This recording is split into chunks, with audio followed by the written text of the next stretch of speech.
Bueno, estar juntos una vez más con el propósito de honrar al Señor y también de escudriñar su palabra.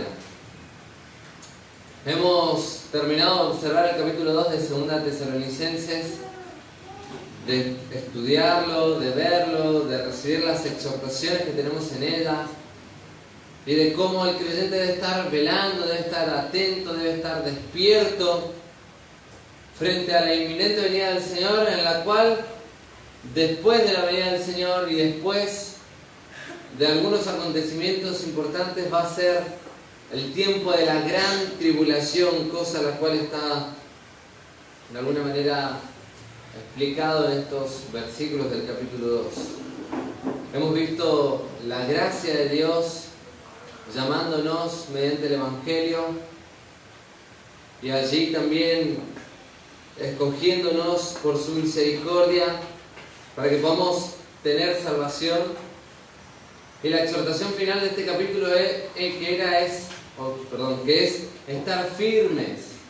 Y ese era el llamado de cada creyente, a estar de pie, a estar bien arraigado en el principio de las Escrituras, en la palabra de Dios, de tal manera que no sea arrastrado, que no sea movido. Y hoy comenzamos con el capítulo 3. Vamos a estar meditando y estudiando los versículos 1 y 2. Pero vamos a tener la lectura hasta el versículo 5 porque es la porción completa. Y vamos a observar de manera especial hoy, ¿sí?, una petición general que va a hacer Pablo y 2 pedidos específicos a esta iglesia. Y vamos a leer las Escrituras. Dice la palabra de Dios, 2 Tesalonicenses capítulo 3, versículo 1. Por lo demás, hermanos, orad por nosotros, para que la palabra del Señor corra y sea glorificada, así como lo fue entre vosotros, y para que seamos librados de hombres perversos y malos, porque no es de todos la fe. Pero fiel es el Señor, que os afirmará y guardará del mal. Y tenemos confianza respecto a vosotros en el Señor, en que hacéis y haréis lo que os hemos mandado. Y el Señor encamine vuestros corazones al amor de Dios y a la paciencia de Cristo. Padre, te damos las gracias por poder abrir tu palabra y queremos rogarte que tú puedas estar hablándonos a cada uno de nosotros, en nuestros corazones. Señor, que des de tu gracia también a tu siervo para poder exponer con fidelidad. Que verdaderamente seas tú, Señor, hablándonos y que tu siervo solamente sea el canal en el cual tú utilizas para hablar a tu pueblo. Señor, edifícanos a través de esta tu palabra, que tu Espíritu Santo pueda obrar con libertad en cada uno de nuestros corazones, trayendo esa luz y de esa frescura a nuestras mentes a través de tu palabra, y para la gloria y la honra de tu nombre, para arrepentimiento, para convicción, para seguridad, para firmeza, para exhortación, que cumpla su propósito para la cual es enviado hoy en esta noche abierta y compartida aquí. Te pedimos estas cosas y aún también por los hermanos y amigos que quizás nos están observando y escuchando por los medios de comunicación, que también tu gracia sea sobre ellos. Gracias, Señor, por este tiempo tan precioso que tenemos. En el nombre de Cristo Jesús. Amén. Aquí vemos algo sumamente importante. Una de las cosas que hemos observado ya desde el principio de esta carta es el corazón pastoral de Pablo. Hemos dicho de que no es el propósito de Pablo escribir un argumento escatológico ni un argumento doctrinal como para él lo hace en otras cartas, pero que sin embargo ve la necesidad de afirmar algunos conceptos por aquellos falsos maestros que estaban en medio de la iglesia. pero lo hace con este corazón pastoral. Cuando me refiero al corazón pastoral, me refiero a ese corazón tierno, compasivo, que está velando, que está orando por cada uno de los creyentes en Tesalónica. Ese es el corazón pastoral de parte de Pablo. Y este es el corazón a lo cual el Señor también nos llama a cada uno de los que estamos cumpliendo esta función de pastorear su iglesia, de guiar su grey. Ahora, Pablo había recibido este altísimo llamado de parte de Dios.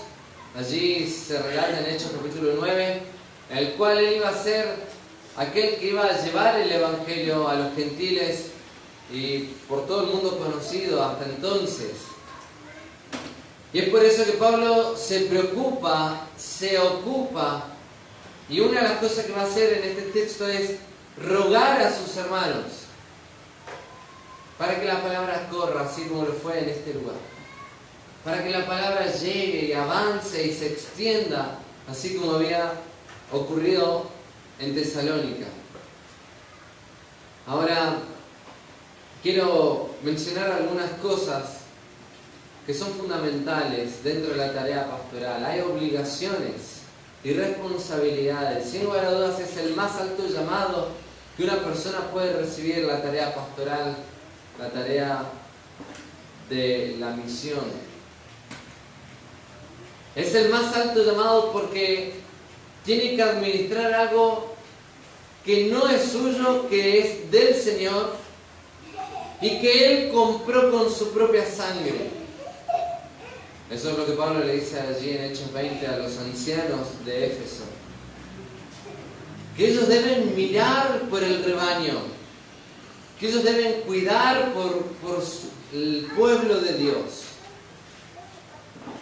Ahora, es algo a su vez también una de las tareas más elevadas que el hombre pueda llegar a aspirar a tener. Ahora también la iglesia debe estar involucrada en este trabajo a la cual se le asigna, cuando se le asigna a un anciano o un pastor en la congregación, porque de hecho la iglesia es la responsable de evaluar que las características que demanda las Escrituras, la demanda divina, se cumplan para poder nombrar a esa persona en esa función, en ese oficio. Es decir, las Escrituras y la iglesia, toda la iglesia, deben mirar, ¿sí? Como decía, la iglesia debe mirar que esa escritura se cumpla en la persona para que pueda cumplir esa función. Esa es la responsabilidad también de la iglesia a nivel general. Ahora, Dios había puesto los requisitos y está de una manera bien clara ahí en 1 Timoteo capítulo 3 y en Tito también. Y Pedro también lo hace en su primera carta de Pedro en el capítulo 5, dando algunas características de los ancianos. Pero no es nuestro tema, no es el enfoque del texto, pero sí quiero abrir ampliamente esto para que podamos llegar al corazón del texto. Ahora, como decíamos, también hay una responsabilidad de parte de la congregación en velar de que todas estas características se cumplan en el pastor o anciano, o en los pastores o en los ancianos. Es por eso también de que los creyentes de cada congregación deben obedecer esta admonición o exhortación o mandamientos que muchas veces los pastores, los ancianos, van dando mediante la exposición de las Escrituras. ¿Para qué? Como también lo dice en Hebreos, justamente para que ellos puedan servir al Señor con gozo y no quejándose. Porque cuando hay rebeldía en el corazón del hermano, de acuerdo a la ilustración que utiliza pastor y oveja, cuando hay ovejas rebeldes, sin lugar a dudas la tarea es mucho más difícil. Y es por eso que también hay una responsabilidad de parte de la congregación a la obediencia. De manera directa es la obediencia al Señor. Porque cuando el pastor se para enfrente a exponer las Escrituras y da las exhortaciones, o cuando en el trabajo de aconsejamiento se va dando correcciones específicas de la vida para poder tener un mayor resultado, una mayor eficiencia y una vida piadosa correcta ante los ojos del Señor. Cuando hay obediencia, esa tarea es mucho más ligera que cuando hay desobediencia. Porque cuando hay retraso en la obediencia, porque hay rebeldía en el corazón, porque hay excusas, porque uno pone pretextos, la tarea se vuelve mucho más lenta. Y el trabajo, en vez de ser ligero, liviano y mucho más audaz, o digamos que avance, se va como arrastrando una pesada carga. Y entonces se vuelve mucho más lento. Y así también la responsabilidad de cada uno de ustedes como parte de la congregación a la obediencia a las Escrituras. ¿Quién exhorta a que nosotros como creyentes debemos congregarnos, por ejemplo? ¿Lo dice meramente el pastor o el anciano de la congregación? No. ¿Quién enseña eso? ¿Quién lo demanda? El Señor. El Señor es el que quiere cuidar tu vida de tal manera que quiere eso que lo hagas. Ahora, ¿quién es el que quiere tener comunión con vos y conmigo? Es Dios. ¿Quién ha tomado el trabajo de escribir 66 libros, de inspirar a hombres y de preservar la palabra durante tanto tiempo para que llegue hasta nuestros días, para comunicarse con nosotros, para hablarnos? ¿Quién lo ha hecho? Dios lo ha hecho. ¿Y cuál es nuestra responsabilidad? Ir a Él, ir a la palabra. Y la exhortación que siempre damos desde acá, que cuando nosotros descentramos las Escrituras de nuestra vida está perdida. Cuando sacamos del centro de la prioridad de nuestras vidas la palabra, nuestra vida está perdida. Nuestra vida está destinada a lo que somos por naturaleza, al pecado y al fracaso. Ahora, Pablo, en este sentido, en este corazón pastoral, ya hemos observado algunas exhortaciones en 1 Tesalonicenses y ahora también vamos a ver algunas más que va a pedir a la iglesia, pero no lo hace a modo de demanda, lo hace a modo de un ruego por el bien de ellos. Todos les decimos a nuestros hijos que nos obedezcan, pero no porque se nos place la gana, sino porque la obediencia es para el bien de ellos. Es para el bien de ellos. Cuando le decimos al niño que está aprendiendo a tomar conciencia de poner el dedo en los enchufes o no, cuando le decimos que no lo hagan, si obedece, ¿para el bien de quién es? Para el bien del niño. Y para nosotros es algo lógico, pero el niño no lo entiende. Y cuando la palabra de Dios nos demanda algo que para nosotros a veces no lo entendemos, y nos cuesta obedecer, y nos cuesta seguir al Señor, porque a veces nuestra naturaleza nos quiere tentar a hacer lo malo, pero sin embargo la obediencia es para nuestra santidad y es para nuestro bien. Porque el Señor siempre va a dar algo, nos da algo y nos demanda algo o nos pide. ¿Para quién? ¿Para el bien de quién? Para el bien nuestro y para la gloria suya.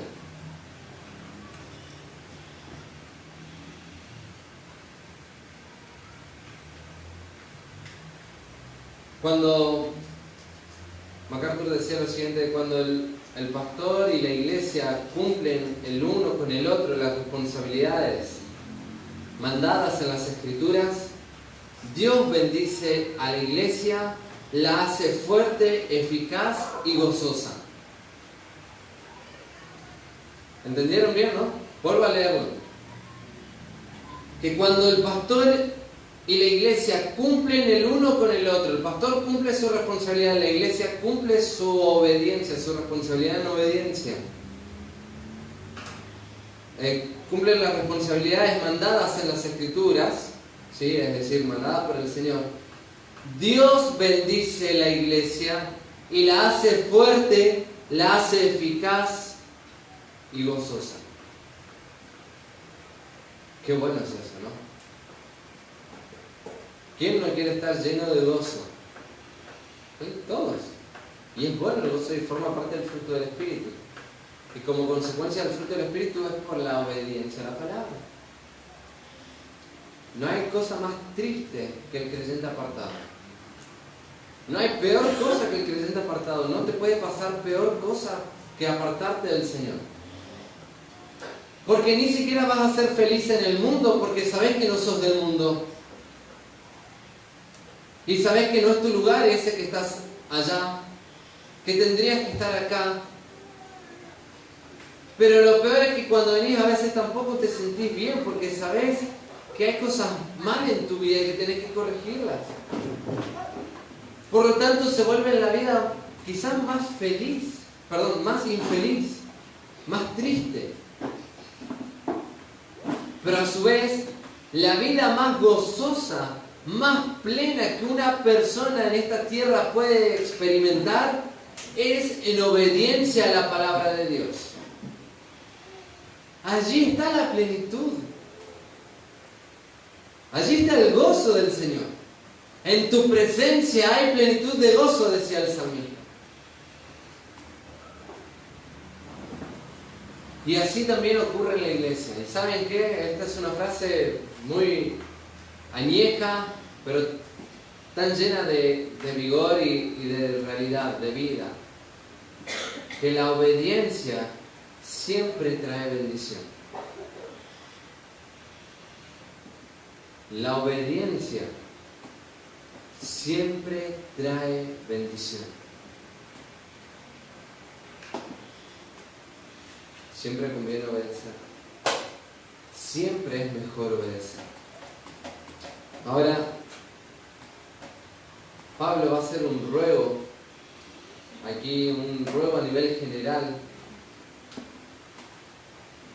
y va a dar después algunos ruegos específicos.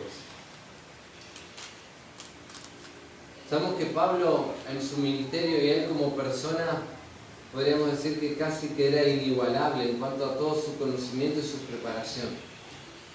No solamente porque fue preparado a nivel académica, fue fariseo, fue una persona muy respetuosa y muy respetada dentro del círculo de los fariseos.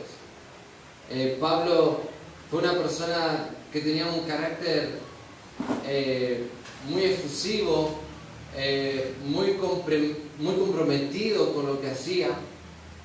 Antes para pecado perseguía a la iglesia, pero ahora para predicar el Evangelio, llevándolo hasta los confines de la tierra. Pablo tenía esas características que todo pastor y toda persona creo que deseamos, que dicho sea de paso, características tan propias también de esa vida plena o llena del Espíritu, guiada por el Señor. Dicho sea de paso, Pablo también era un comunicador de sus pensamientos o de la palabra de Dios de una manera muy elocuente y muy eficaz. Podríamos decir, era una mente brillante, tenía una mente brillante. Pero que sin embargo, a pesar de esas cosas y de esas cualidades tan maravillosas, él nunca, por lo que dicen las Escrituras, nunca había confiado en esas capacidades para hacer la obra de Dios. Porque si él hubiese confiado en esas capacidades, iba a ser una obra carnal y no una obra espiritual. Podemos decir de Pedro que quizás era tosco, era torpe, era del vulgo y sin letra, una persona que no tenía preparación más que en las redes, en la pesca, y no sabía hacer otra cosa, pero que bajo el mismo poder que el apóstol Pablo llegó a tener un efecto tan prominente como el del apóstol Pablo. ¿Por qué? Porque tampoco confió en su elocuencia, en su vigor o en sus capacidades naturales. Ha depositado su confianza y se ha dejado guiar por el Espíritu de Dios. Y eso es lo que marca la diferencia, sin importar tu capacitación anterior o tu capacidad. Sin importar mi capacidad, yo me trago bastante y a veces soy un poco tosco para hablar. Sin embargo, Dios en su misericordia toma a esto que es tan torpe para usarlo para su gloria. Y es allí la responsabilidad de cada uno de nosotros de ser guiados por el Espíritu para poder hacer una obra espiritual. Porque si no, si lo hacemos en nuestras propias capacidades, es una obra de la carne, es una obra del mundo, es una obra diabólica.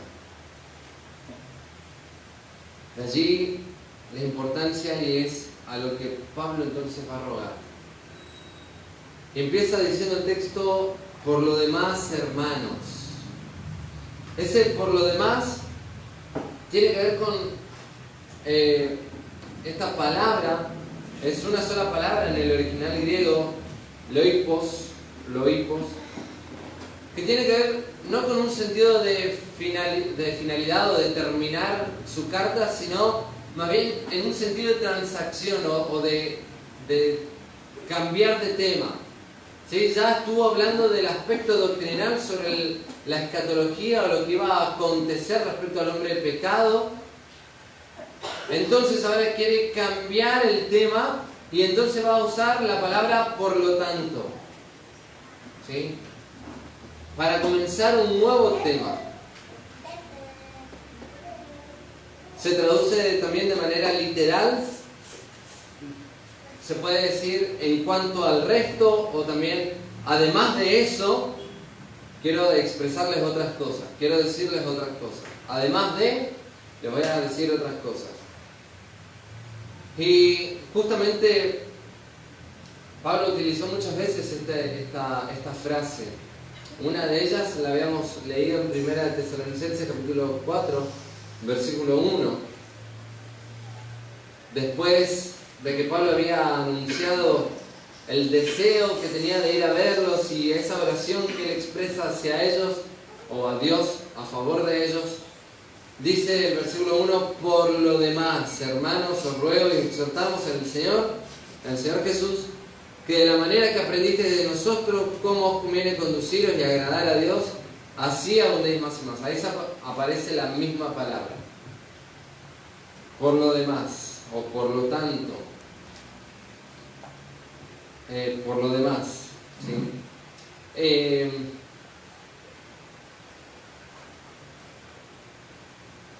Ahora decíamos, ¿no?, de que esta transición o este cambio es de un tema al otro.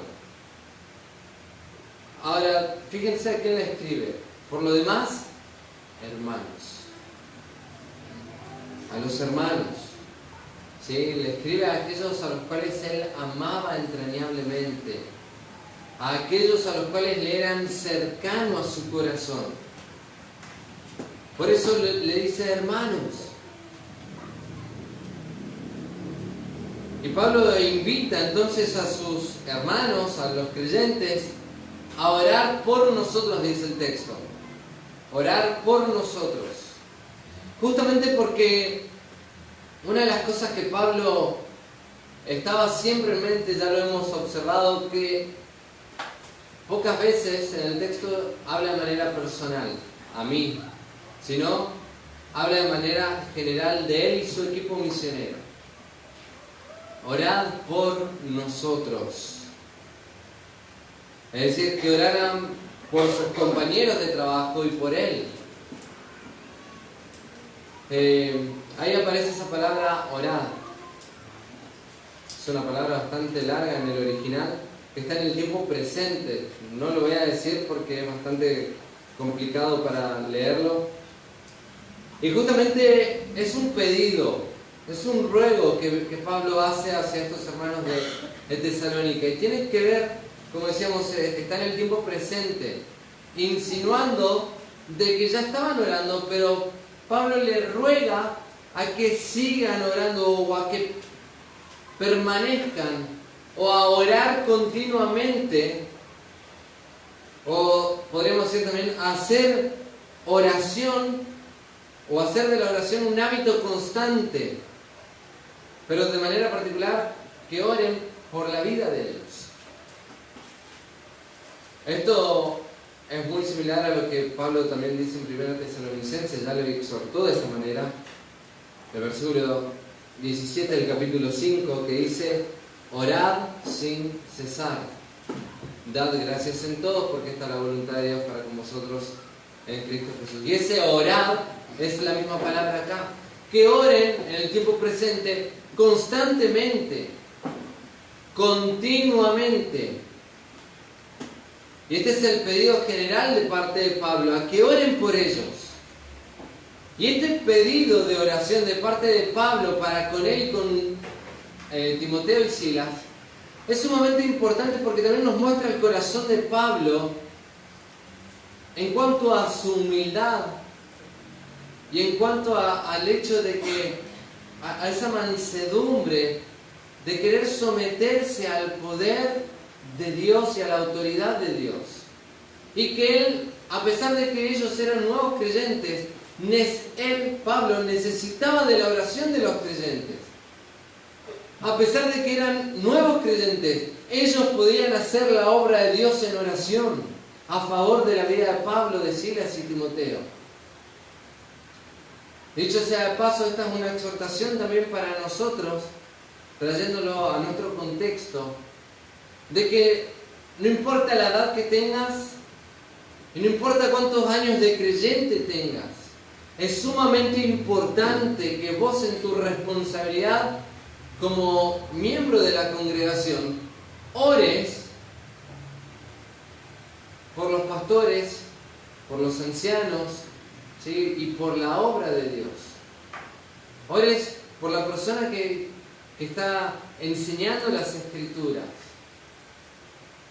Y esa es una responsabilidad de manera particular de la iglesia.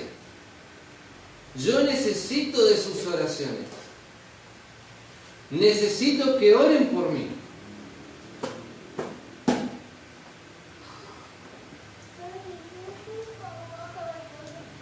Y sin lugar a dudas, esa era la causa por la cual el ministerio de Pablo tenía tanto poder y tanta eficacia. Era como resultado de su dependencia de Dios y de la respuesta a las oraciones de los hermanos. Qué importante es entonces que como iglesia oremos. Oremos los unos por los otros. Oremos por los que nos presiden, por los que están dirigiéndonos. Y esa es la exhortación que había dicho en 1 Tesalonicenses, que reconozcan a los que trabajan y os presiden entre vosotros. Es decir, que oren también, y debemos orar por cada maestro de escuela dominical, por cada maestro de la hora feliz o el trabajo que se hace con los niños, por cada maestro que está en la reunión de adolescentes, por cada persona que está ocupando una responsabilidad, ya sea de limpieza, ya sea de ornamentación o de arreglos, ya sea las personas aún inclusive de multimedia. Es decir, en cada una de las áreas, Pablo decía eso en 1 Tesalonicenses, de reconocerlos. Pero ahora, Pablo ruega de que oren por él de manera específica y por el ministerio o por el equipo misionero, por una razón, mejor dicho, por dos razones específicas que ahora lo vamos a encontrar en el texto. Ahora, antes de llegar a ver esas peticiones específicas, vamos a destacar una cosa más, y es que Pablo, a través de este pedido, que oren por nosotros, decía Pablo, demuestra también lo eficaz que es la oración y el poder inherente de la oración. Que Dios está respondiendo, Dios actúa cuando su pueblo ora. Dios actúa cuando su pueblo ora.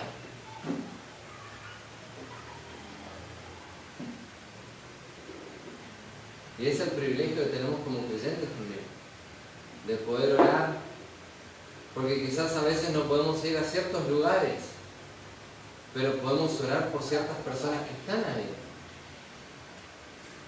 Quizás no podemos ir a visitar a un hermano, pero de repente te acordaste de él y puedes orar por él.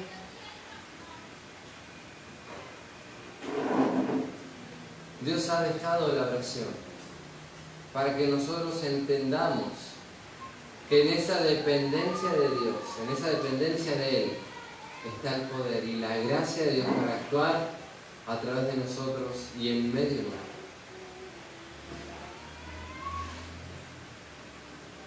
Ahora, la primera petición entonces que Pablo hace aquí de manera específica, dice: orad por nosotros, dice ahí, para que la palabra del Señor corra y sea glorificada así como lo fue entre vosotros. Esa es la primera cosa que Pablo expone, es la primera petición. ¿Para qué pide que oren? ¿Cuál es ese propósito del motivo de oración? Para que la palabra corra. Y dicho sea de paso, este es uno de nuestros pasajes, lemas que tenemos como objetivo de la iglesia. Oramos para que la palabra del Señor corra y sea glorificada. Vamos a ver de manera específica un poquito más lo que dice el texto. Ahí dice para qué, bien hemos dicho, es el propósito. Ahora dice acá la palabra del Señor. Y esta es una frase que viene ya desde el Antiguo Testamento. Los profetas lo han utilizado y ya desde el Génesis se utiliza. Es la palabra de Dios, vino a mí palabra de Jehová, vino a mí la palabra del Señor. ¿Sí? Y así se comunica y se expresa muchas veces.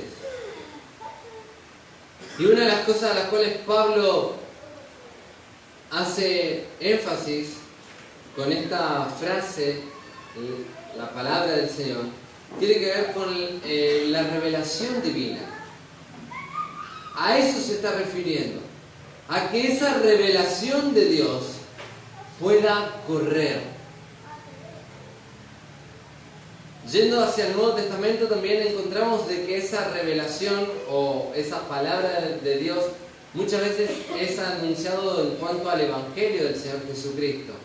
Hay algunos textos, como por ejemplo en Hechos 8:14, y algunos otros pasajes más que no los vamos a buscar por ahora al tiempo,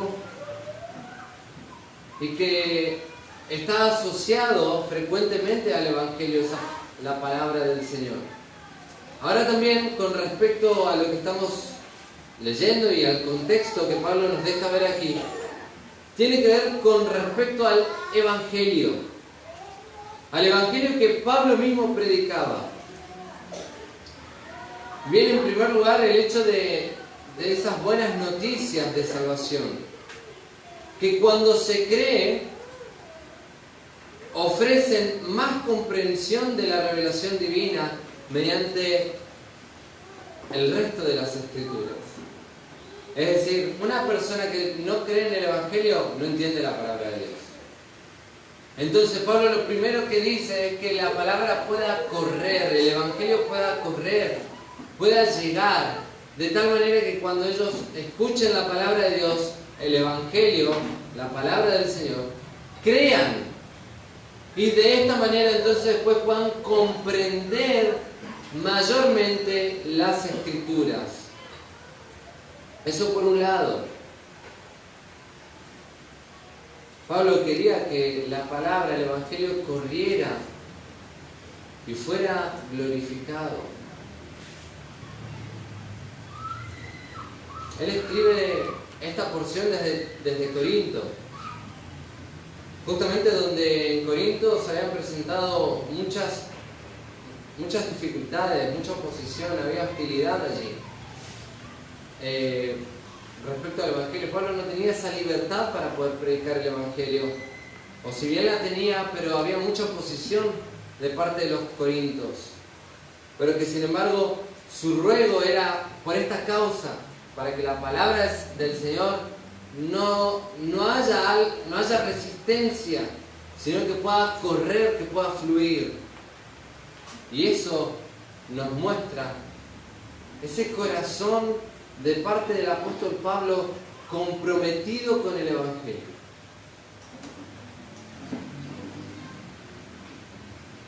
Él estaba sumamente afanado, preocupado por aquellas personas que aún no habían oído el Evangelio. Su corazón temblaba por estas personas, porque anhelaba poder llegar a ellas ardientemente antes de que partan de esta vida, para que conozcan el Evangelio, se arrepientan de sus pecados y crean en el Salvador.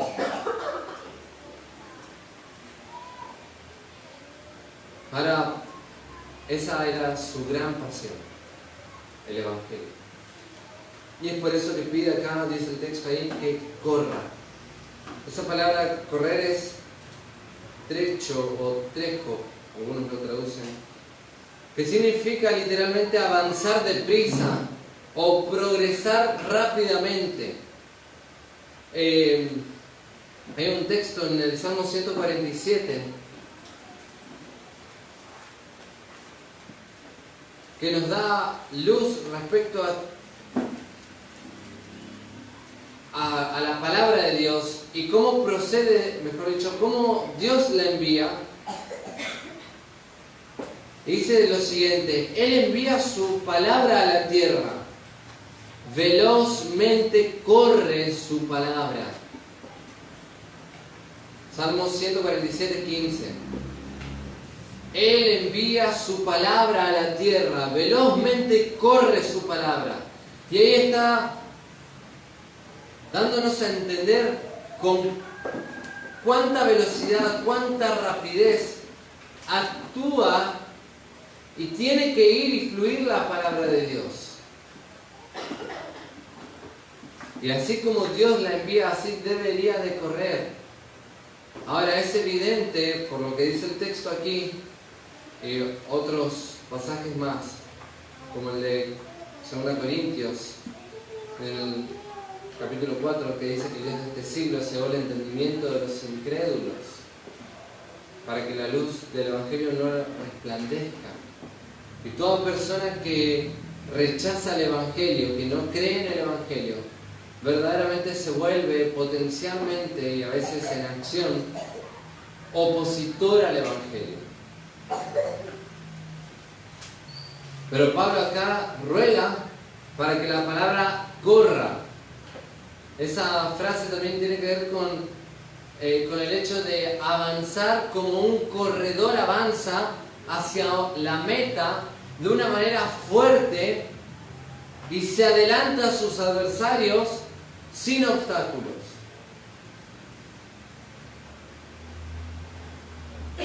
Esa es la idea en esta palabra, que corra, que pueda fluir lo más rápidamente atravesando todo obstáculo o pasando sin obstáculo directamente, dejando atrás a sus adversarios. Ese era el ruego de parte de Pablo, que la palabra corra, que avance rápidamente. Y justamente el pedido de Pablo tiene que ver con el hecho de llegar a tierras vírgenes, donde aún todavía el Evangelio no había sido predicado. De llegar a personas donde todavía no habían escuchado el Evangelio, donde todavía no habían entendido la verdad de Dios, la revelación de Dios, no la tenían. Pablo no lo hace solamente aquí en esta carta que pide que oren por él. Hay muchos textos en los cuales Pablo hace este pedido de oración. Ahora, esa preocupación siempre estuvo en el corazón de Pablo. Porque vivió justamente por esa causa, para la predicación del Evangelio. Y Pablo dice en Hechos 20, versículo 24, que él ya estaba listo para morir y aún que estaba dispuesto a morir por causa del Evangelio. Él no retenía su vida para sí mismo.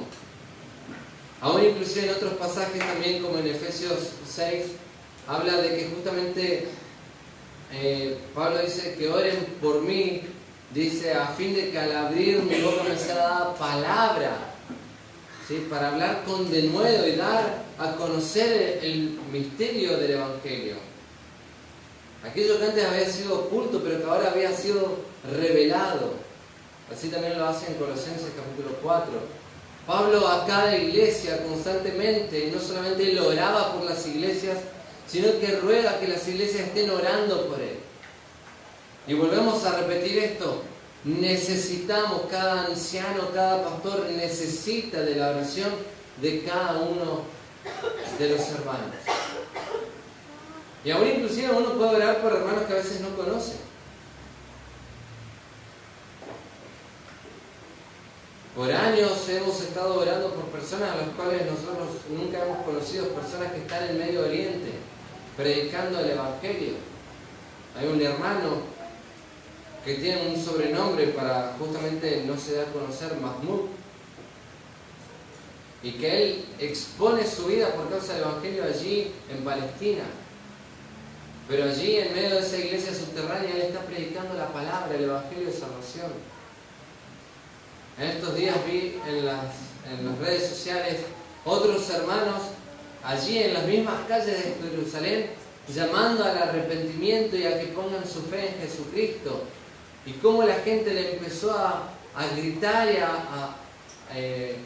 a persuadir para que se calle, y lo empezaban a empujar. Eso estaba filmado. Y no pude agarrar y pasar derecho como si nada. Oré por esa persona, por ese hermano que no lo conozco, no sé quién es. Pero para que la palabra del Señor ahí en Jerusalén también pueda correr. Y así en todos los lugares del mundo. Hemos de orar y necesitamos de las oraciones. Y dice el texto acá también que la palabra corra y sea glorificada. No está poniendo un orden, está simplemente expresando que cuando la palabra corre, ¿sí?, y llega al corazón, Dios se glorifica y la palabra se glorifica. Y esa palabra glorificada en el griego es doxazo, así se pronuncia más o menos en griego, y que tiene que ver con el hecho de ser alabada, honrada, exaltada o estimada. Y expresa el deseo de parte del apóstol Pablo de que el Evangelio se reciba con el respeto apropiado, que el pueblo la acepte y afirme sus vidas en la verdad de Dios y a Jesucristo como Salvador. Quiero leer un ejemplo de cómo Pablo quería que la palabra pudiese llegar. Vamos a ir a Hechos capítulo 13, y vamos a ver el ejemplo de Antioquía de Pisidia. Cuando Pablo llega allí y predica el Evangelio, vamos a leer 5 o 6 versículos de este relato en Hechos, capítulo 13, versículo 44 al 49.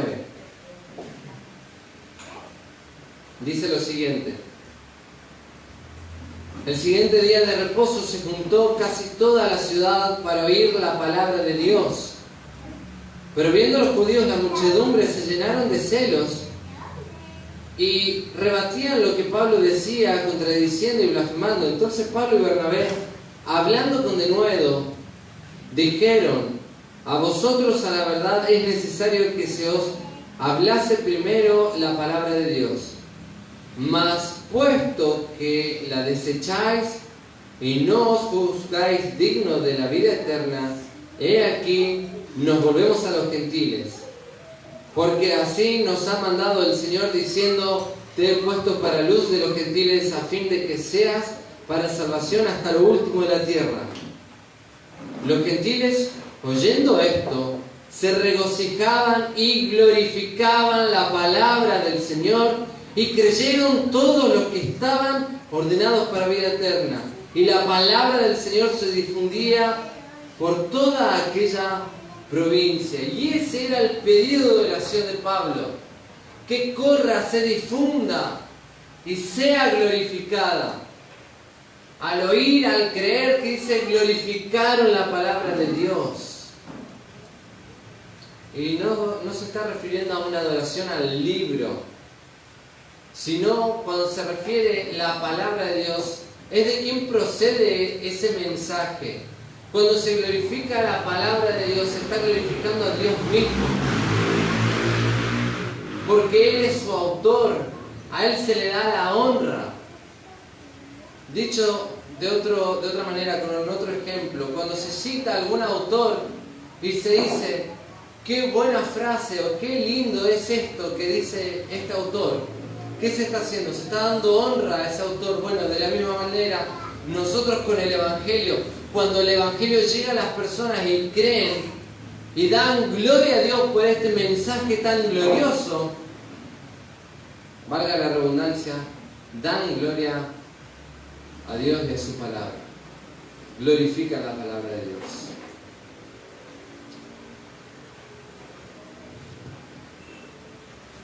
Los judíos habían repudiado, como bien hemos leído, el Evangelio.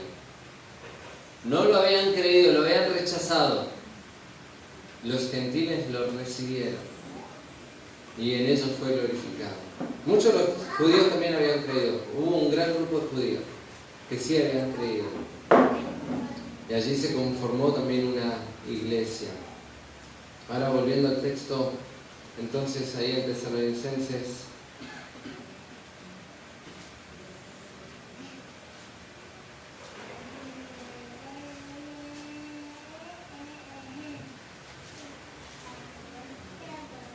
dice, así como lo fue entre vosotros.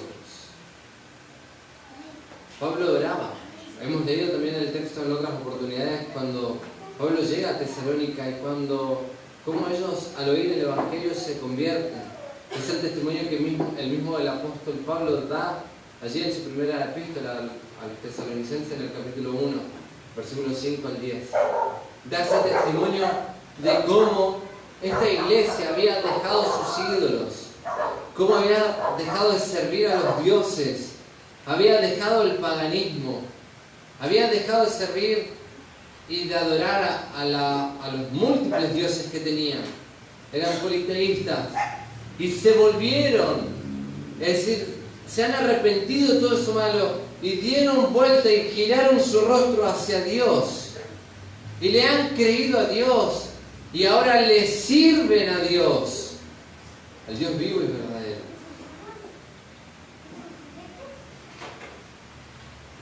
Y por eso dice, así como lo fue entre vosotros. Así como lo fue entre vosotros. Volvemos a decir, la iglesia de Tesalónica en este sentido fue ejemplar. Fue ejemplar, Pablo lo llama como un modelo a seguir. Ahora, Pablo anhelaba que de esta misma manera que llegó el Evangelio hacia Tesalónica, que de esa misma manera pudiese seguir corriendo la palabra de Dios. Ahora, dice el texto, versículo 2, ¿y para qué? Acá está el segundo propósito, o la segunda petición específica. Y para que seamos librados de hombres perversos y malos, porque no es de todos la fe. La segunda petición de parte del apóstol Pablo tiene que ver con el hecho de que no solamente el Evangelio pueda llegar, pueda correr, sino también es por su seguridad. Y por la seguridad, podemos decir, de los mensajeros del Evangelio. Por aquellos que eran los heraldos de Dios. Aquellos embajadores en nombre de Cristo, que estaban comunicando la palabra de Dios y que estaban yendo de ciudad en ciudad predicando el Evangelio, la palabra. Y que muchos de estos pueblos, de estas ciudades, sufrían persecuciones, burlas, menosprecios. Y Pablo acá pidió para librarse de hombres malos, de hombres perversos y malos.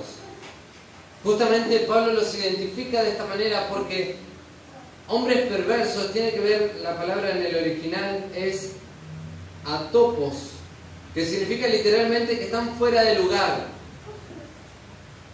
Y denota aquello que se vuelve inapropiado. Aquello que hasta inclusive llega a ser vergonzoso.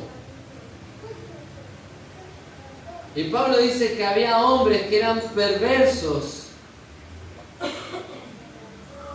porque había algunos que tergiversaban el Evangelio y predicaban un Evangelio diferente.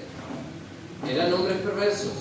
Habían adulterado el Evangelio de Dios, el Evangelio del Señor Jesucristo. Como hoy también conocemos tantas religiones que hacen esto. Pero ahora, entonces, Pablo acá le dice que oren justamente para que sean librados de estas personas. Librados justamente del hecho de no caer en manos de. ¿Sí? Ahora también,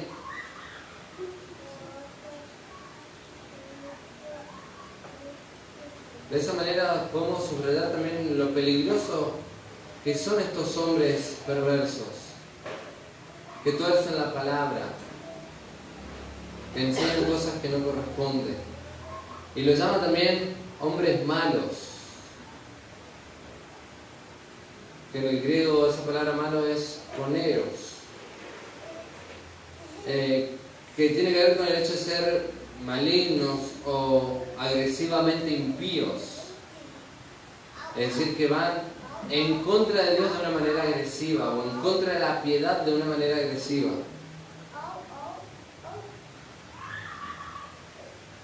Él deseaba justamente la liberación de esas amenazas y del poder del enemigo del Evangelio, para que justamente Satanás no gane ventaja, sino que el Evangelio llegue más lejos y llegue a más personas. Es más, Pablo también menciona de que este mismo enemigo o estos enemigos se opusieron muchas veces, aún inclusive para que Pablo volviese a Tesalónica. ¿Se acuerdan de 1 Tesalonicenses capítulo 2? Habíamos visto de que Pablo había querido había querido volver a ellos. Dice, pero que Satanás nos estorbó, de tal manera que no podían volver. De tal manera no podían ir a verlos para afirmar sus corazones. Pero que sin embargo, allí estaba el Señor obrando también. Ya finalizando este mensaje, vamos a observar de que quizás los hermanos de Tesalónica han pensado que así como en Tesalónica la palabra tuvo ese efecto, quizás pensaron que en todo lugar ocurría de la misma manera. Y Pablo, a través de este pedido de oración, le está haciendo entender de que no en todo lugar la palabra del Señor llega, de que no en todo lugar la palabra del Señor corre, no en todo corazón es permeable, no todas las personas le creen a la palabra de Dios.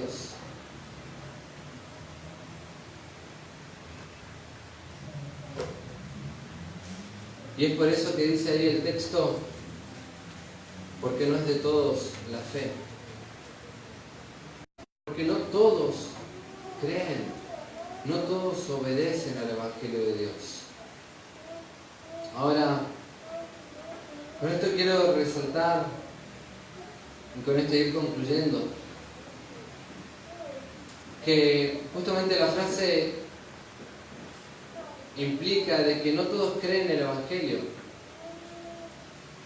Y que, aunque no todos creen, y hay quienes rechazan el Evangelio, estos se vuelven o se pueden llegar a volver directamente enemigos del Evangelio. Y allí está el peligro de las personas que rechazan la palabra de Dios, que ponen excusas frente al Evangelio del arrepentimiento, que siguen confiando en sus obras, que siguen pensando en que por otros medios pueden llegar a Dios. El Evangelio de Dios es uno, y Pablo rogaba para que este Evangelio corra, pudiese avanzar rápidamente, de manera eficaz, para que las personas se arrepintiesen y creyesen y permaneciesen en la verdad. Ese era el pedido de Pablo. Ese es nuestro ruego. Y Pablo decía, oren por nosotros, para que al abrir nuestra boca, ¿sí? Como lo dice en Éfeso, sí, a la iglesia de Éfeso, nos sea dado palabra para hablar con denuedo el Evangelio. Oren por nosotros, oren por mí. Yo necesito esas oraciones. Necesito ese compromiso de parte de ustedes. Así como es mi compromiso ante el Señor orar por cada uno de ustedes y velar en oración por cada uno de ustedes. De la misma manera, el mismo compromiso, ruego de sus oraciones por mí. Y no solamente por mí, sino por los otros ancianos que también conocemos de aquí de la ciudad, de las diferentes congregaciones que hay aquí en Posadas. También orar por ellos.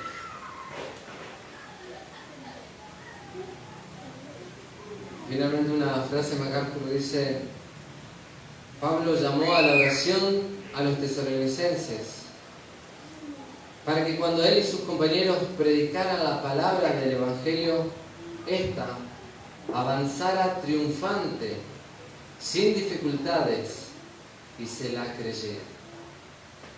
Y de esta manera vamos a concluir este mensaje. Tenemos que orar para que la palabra del Señor avance, sea creída y el Señor sea glorificado. Padre, damos la gloria a tu nombre por tu palabra. Gracias por la obra preciosa de Jesucristo en la cruz del Calvario. Gracias, Señor, por cada uno de tus siervos, cada uno de los hermanos que están aquí, que te sirven, que pueden y que predican el Evangelio. Y queremos rogarte, Señor, por cada una de las personas que están al frente de tu obra, ya sea en este lugar como cada una de las personas que están aquí en la ciudad de Posadas, por cada uno de los ancianos, pastores, que predican el Evangelio de salvación, el sano Evangelio. Te rogamos, Señor, de que tú los bendigas, de que tú hagas que tu iglesia permanezca firme en la centralidad del Evangelio y de la palabra. Señor, te rogamos por estas cosas, para que tu palabra avance, para que tu palabra sea creída, para que tu palabra sea glorificada. Y todo esto te lo pedimos y damos las gracias en el nombre de Jesucristo. Amén.